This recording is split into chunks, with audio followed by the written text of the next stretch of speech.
गुजरात के छोटे से कस्बे में चंदू एक सब्जी की दुकान पर काम करता है, पर मालिक हमेशा उसकी बुराई करता है, जिससे चंदू बहुत परेशान रहता है। दिन भर पड़ा रहता है, नालायक कहीं का, कुछ काम धंधा तो करता है नहीं, बस मुफ्त की रोटियां तोड़ता है। नहीं मालिक, ऐसी बात नहीं है, मैं तो मन लगाकर मेहनत करता हूँ। अच्छा, जरा मुझे भी तो बता कि क्या मेहनत करता है तू? मालिक, मैं सुबह उठकर सबसे पहले मंडी जाकर ट्रक वाले से सब्जियां लेकर आता हूँ, फिर गोदाम में उन सब्जियों को साफ करता हूँ और अलग अलग करके ठेले पर लगाता हूँ। उसके बाद में ठेला लेकर पूरे इलाके में सब्जियां बेचने के लिए घूमता हूँ। घूमने से क्या होता है, सब्जी भी तो बिकनी चाहिए ना। वही काम तो करता हूँ मालिक, अगर सब्जियां नहीं बिकती तो ठेला खाली कैसे हो जाता है। काम दो पैसे का करता नहीं और जुबान चलाने को बोलो तो कैंची से भी तेज जुबान चलती है तुम्हारी।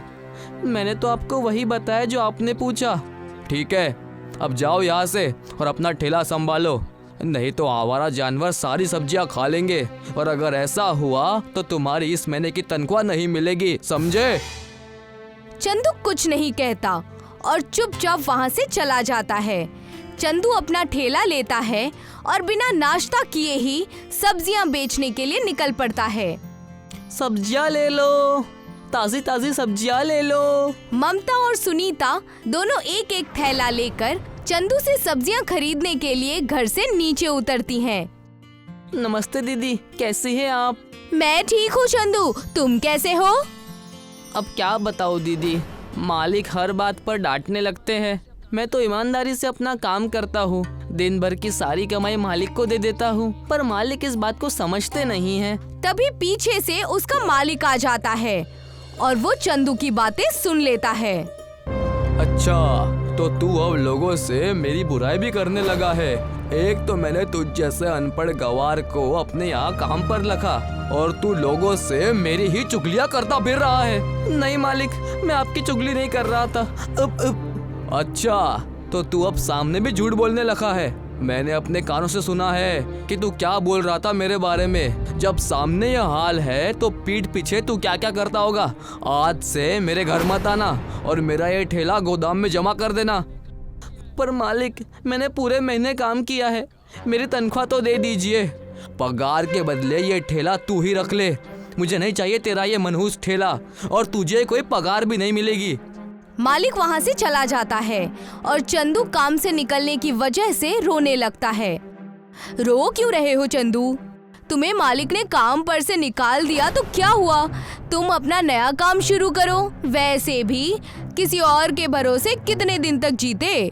ममता की बातों से चंदू का खुद पर भरोसा बढ़ जाता है। वो ठेले की सारी सब्जी बेचता है और उससे जमा हुए पैसों से अगले दिन फिर से सब्जी खरीदने की सोचता है।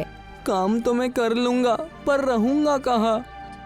जब चंदू को कुछ भी नहीं सूझता और रात बहुत हो जाती है तो वो रात को अपने ठेले पर ही सो जाता है और वो गहरी नींद में सो जाता है। कौन आ गया इतनी रात को? क्यों परेशान कर रहे हो भाई? तभी बादल गरजने लगते हैं और तेज मूसलाधार बारिश शुरू हो जाती है। चंदू को छुपने के लिए कोई जगह नहीं मिलती, इसलिए वो ठेले के नीचे चला जाता है। गली के सारे कुत्ते एक दुकान के नीचे बैठ जाते हैं, पर दुकान वाला उनको वहाँ से भगा देता है। ये सब चंदू ठेले के नीचे से देख लेता है और वो उन कुत्तों को अपने ठेले के नीचे ले आता है। आ जाओ टॉमी, मेरे साथ चलो मेरे ठेले के नीचे, बारिश थम जाने तक तुम वहाँ बैठ सकते हो।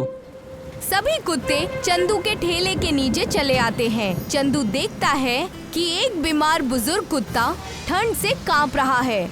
वो अपना गमछा उतारता है और उस कुत्ते को उड़ा देता है। कुत्ता एक एहसान भरी नजर से चंदू की ओर देखता है। तभी बिजली चमकती है और भैरव देवता प्रकट हो जाते हैं। तुम बहुत ही दयावान हो, तुम्हारे पास खुद रहने के लिए घर नहीं है, पर फिर भी तुमने इन बेसहारों को सहारा देने की हिम्मत है। हे ईश्वर, ये बेचारे बोल नहीं सकते, पर मैं तो इंसान हूँ। मैं समझ गया कि इनको भी बारिश से बचने के लिए कोई छत चाहिए, इसलिए इनको मैंने अपने ठेले के नीचे सहारा दिया। कुत्ता मेरा वाहन है और वफादार भी, तुमने मेरे वाहन की सहायता की है। बताओ तुम्हें क्या चाहिए। हे प्रभु, मैं गरीब आदमी हूँ, सब्जी बेचकर अपना परिवार पालता हूँ। मेरे पास जीने के लिए सब कुछ है, बस रात काटने के लिए छत नहीं है। जिस ठेले पर तुमने दूसरों को सहारा दिया, वही ठेला तुम्हें भी सहारा देगा। आज के बाद तुम्हारा ये ठेला रात को एक आलीशान घर में बदल जाएगा, जिसमें जीवन जीने की सारी सुख सुविधाएं होंगी।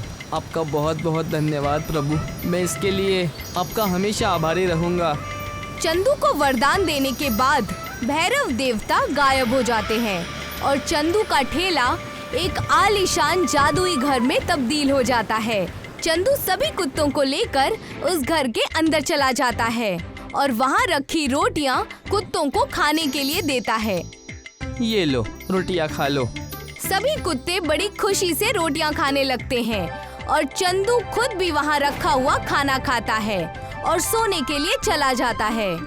अगले दिन जब चंदू के मालिक को ये बात पता चलती है कि चंदू का ठेला एक जादुई घर में बदल गया है, तो वो कुछ गुंडों को लेकर चंदू का ठेला छीनने के लिए जाता है। अच्छा हुआ तू यही मिल गया मुझे। आपने तो मुझे काम पर से निकाल दिया था ना, अब मुझे क्यों ढूंढ रहे थे? तेरे पास मेरा ठेला जो है, मुझे मेरा ठेला वापस कर दे। वो ठेला आपका नहीं है, वो अब मेरा ठेला है। और वैसे भी आपने मुझे मेरी तनख्वाह नहीं दी थी। चुपचाप मुझे मेरा ठेला दे दे, नहीं तो तेरी खैर नहीं है। देख रहे हो ना मेरे आदमियों को, ये तुम्हारी हड्डी पसली तोड़ देंगे। आप चाहे कुछ भी कर ले, मैं ठेला तो वापस नहीं करने वाला।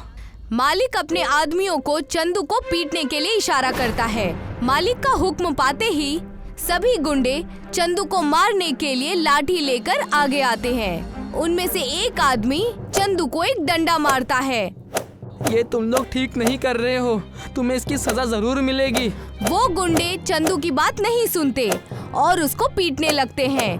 तभी वो कुत्ते जिनको चंदू ने अपने ठेले के नीचे पनाह दी थी, वो ये सब देखते हैं और जोर जोर से भौंकने लगते हैं। सभी गुंडे जब चंदू को पीटना बंद नहीं करते, तो वो कुत्ते दौड़ते हुए आते हैं। कुत्ते उन गुंडों के पैर पर दांत से काट लेते हैं। मेरा पैर, बचाओ बचाओ। कुत्तों के काटने के डर से सभी गुंडे और मालिक वहाँ से भाग जाते हैं। मैं सोचता था कि मेरा इस शहर में कोई नहीं है, पर मेरे असली दोस्त तो तुम लोग हो। आज के बाद तुम लोग हमेशा मेरे साथ रहोगे। अगली सुबह होने पर घर गायब होकर फिर से ठेला बन जाता है और चंदू अब अपनी उस जादुई ठेले पर सब्जियां बेचने के लिए गांव-गांव घूमता है।